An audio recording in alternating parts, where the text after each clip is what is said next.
বন্ধুরা, আজকে আমরা যে বিষয় নিয়ে আলোচনা করব সেটি হচ্ছে মৌরলা মাছের চাষ পদ্ধতি সম্পর্কে। মৌরলা মাছের বিজ্ঞানসম্মত নাম হচ্ছে অ্যাম্বলিফ্যারিনগোলান মোলা। এটি দেশীয় ছোট প্রজাতির আমাছা জাতের মাছ এবং এর পুষ্টিগুণ ব্যাপক রয়েছে। ভিটামিন, মিনারেলস, প্রোটিন, এই সমস্ত উপাদানে ভরপুর। ডাক্তাররা সাধারণত একে মেডিসিনাল ফিশ বলে, অর্থাৎ রোগগ্রস্ত হওয়ার পর মানুষের রোগগ্রস্ত হওয়ার পর এই মাছকে ডাক্তাররা রেকমেন্ড করে। তো মৌরলা মাছের দেহের বর্ণনা কেমন? মৌরলা মাছের দেহ হচ্ছে স্বচ্ছ, সাদা এবং চ্যাপ্টা। মৌরলা মাছ সাধারণত এদের বৃদ্ধি খুব কম হয়, ধীর গতিতে হয়। মৌরলা মাছের বাজারজাত যখন করা হয় তখন তাদের সাইজ হয় 3 থেকে 5 গ্রাম। তবে 8 থেকে 10 গ্রাম হলে অল্প বিস্তর ভালোই এদের বাজার রয়েছে। তো মৌরলা মাছ প্রধানত সারফেস ফিডার, অর্থাৎ জলের উপরিতল থেকে তারা খাদ্য সংগ্রহ করে, ঠিক যেমনভাবে কাতলা, সিলভার কাপ খাদ্য সংগ্রহ করে উপরিতল থেকে। মৌরলা মাছও সে উপরিতল থেকেই খাদ্য সংগ্রহ করে। কী কী খাদ্য এরা খায়? খাদ্যের মধ্যে মূলত এদের উদ্ভিদকণা, প্রোটোজোয়া, রোটিফার গোত্রের ক্ষুদ্র প্রাণীকণা এবং কীটাণু, এই জাতীয় খাবার এরা গ্রহণ করে। মৌরলা মাছের সর্বোচ্চ সাইজ হতে পারে 20 সেন্টিমিটার। তবে এদের ওয়াটার কোয়ালিটিতে একটু আমাদের খেয়াল রাখতে হয়। ওয়াটার কোয়ালিটি বলতে প্রধানত এদের ডিজলভ অক্সিজেন, দ্রবীভূত অক্সিজেন বা অক্সিজেনের পরিমাণ একটু বেশি প্রয়োজন হয়। প্রধানত 4 থেকে 7 ppm, অর্থাৎ প্রতি লিটার জলে 4 থেকে 7 মিলিগ্রাম অক্সিজেনের প্রয়োজন হয় এবং অ্যামোনিয়া খুব কম পরিমাণে থাকা প্রয়োজন, 0.5 ppm বা তারও কম। পিএইচ সাধারণত 7 থেকে 7.5-এর মধ্যে রাখা উচিত, অর্থাৎ নিউট্রাল থেকে একটু স্বল্প ক্ষারীয়। এবং স্বচ্ছতা, জলের স্বচ্ছতা খুব গুরুত্বপূর্ণ বিষয় মৌরলা চাষে। সেটি হচ্ছে 40 সেন্টিমিটারের কাছাকাছি রাখতে পারলে ভালো।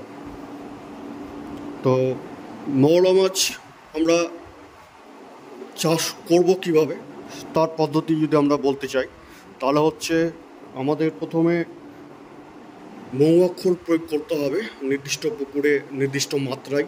যদি সেখানে রাক্ষসে মাছ থাকে তবে পূর্ণ মাত্রায় ব্যবহার করবো। যদি রাক্ষসে মাছ না থাকে তবে আমাদের যতটা রেকমেন্ডেড ডোজ রয়েছে তার অর্ধেক পরিমাণ আমরা প্রয়োগ করব। তার সঙ্গে সঙ্গে আমরা কী প্রয়োগ করব? তার সঙ্গে সঙ্গে হচ্ছে পর্যাপ্ত পরিমাণ উদ্ভিদকণা, প্রাণীকণা, অর্থাৎ প্রাকৃতিক খাবার উৎপাদনের জন্য আমরা বিঘা প্রতি 50 কেজি পোলট্রি লিটার সেটি আমরা প্রয়োগ করব। 15 থেকে 16 দিনের মধ্যে পর্যাপ্ত পরিমাণ মৌরলার প্রাকৃতিক খাবার পুকুরে তৈরি হবে। এরপর মৌয়াক্ষর এবং পোলট্রি লিটার প্রয়োগের 3 থেকে 4 দিন পর আমরা চুন প্রয়োগ করব। চুন হচ্ছে 15 থেকে 20 কেজি প্রতি বিঘাতে আমরা প্রয়োগ করব। তো মৌরলা মাছ সাধারণত 4 থেকে 5 মাসে শিশু থেকে পূর্ণাঙ্গ অবস্থায় উপনীত হয়, অর্থাৎ বাজারজাতকরণ করার মতো সাইজে দাঁড়ায়। সেখানে মাসিক পরিচর্যা হিসাবে আমরা কী করব? মাসিক পরিচর্যা তার আগে বলে রাখা ভালো যে মাঘ ফাল্গুন মাসে আমরা পুকুর প্রস্তুত করি এবং এদের খাদ্য গ্রহণে একটা বিভিন্নতা রয়েছে, অর্থাৎ নভেম্বর থেকে মার্চ মাস পর্যন্ত এরা ব্যাপক হারে খাবার গ্রহণ করে, এই 5 মাস। আবার মে থেকে সেপ্টেম্বর অক্টোবর পর্যন্ত এদের যেহেতু ব্রিডিং পিরিয়ড চলে, ব্রিডিং সিজন, সেই জন্য এরা ব্রিডিংয়ের জন্য খাবারটা কম হারে গ্রহণ করছে। তো এই মাছের একটা গুরুত্বপূর্ণ বিষয় হচ্ছে আমরা এখানে অতিরিক্ত পরিমাণ গোবর বা চুন এই জাতীয় বা রাসায়নিক বিষ তো একেবারেই নয়, জাল টানাও নয়। জাল টানলে মাছের মর্টালিটি আসে।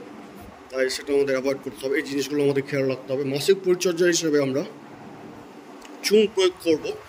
চুনটা কত প্রয়োগ করব? 5 থেকে 6 কিলো প্রতি বিঘাতে, এবং তার সঙ্গে 40 লিটার আমরা প্রয়োগ করতে পারি 40-এর কাছাকাছি স্বচ্ছতা বজায় রাখার জন্য। 40 লিটার আমরা কতটা প্রয়োগ করবো? 25 থেকে 30 কিলো প্রতি বিঘাতে। এবং অথবা গোবর গ্যাসের স্ল্যারি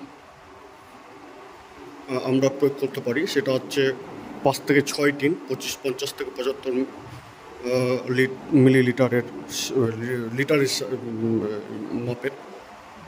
তো সেটা আমরা প্রয়োগ করলাম। এরপর মোরলা স্টক আমরা কীভাবে করবো? মোরলা পুকুর প্রস্তুতির পর আমরা যে স্টক করব সেটা হচ্ছে 1 থেকে 1.5 কিলো, 3 থেকে 5 গ্রাম সাইজের প্রতি বিঘাতে আমরা মোরলা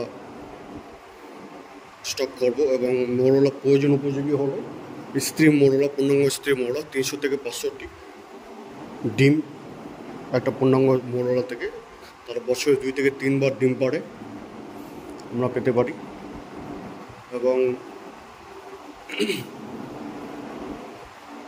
মোরলা মাছের সঙ্গে মানে সাহায্যকারী যে মাছ, মানে একই সঙ্গে যে মাছগুলো আমরা চাষ করতে পারি সেগুলো হচ্ছে, যেহেতু মোরলা সারফেস ফিডার, কিন্তু বটমে বা কলামে যে খাবারগুলো থাকে, বটম ফিডিং মাছ আমরা সেখানে ছাড়তে পারি। সেক্ষেত্রে আমরা ট্যাংরা ছাড়তে পারি। ট্যাংরা মূলত সাকাসি, তবে কিছু অল্প পরিমাণ মাছের বাচ্চা খাওয়ার অভ্যেস থাকলেও মূলত সাকাসি মাছ এবং বটম থেকেই খাবার গ্রহণ করে। সেক্ষেত্রে পেরিফ্যাটেন্ডেটিটা সেই খাবারগুলো তারা খেতে পারে। এছাড়া আমরা খলসে মাছ ছাড়তে পারি। খলসে মাছ সমধর্মী খাবার মোটামুটি মোরলার হলেও সে হচ্ছে প্রধানত জলের স্তম্ভ থেকে, কলাম থেকে খাবার সংগ্রহ করে এবং তৃণভোজী। তো সেক্ষেত্রে খলসেও ছাড়া যেতে পারে এবং এরা পুকুরের পোকামাকড় নিয়ন্ত্রণে একটা গুরুত্বপূর্ণ ভূমিকা পালন করে। তো এইভাবে আমরা মোরলা মাছের চাষ করতে পারি। তো পরবর্তীকালে আমরা অন্য কোনো বিষয় নিয়ে আলোচনা করবো। ততক্ষণ ধন্যবাদ।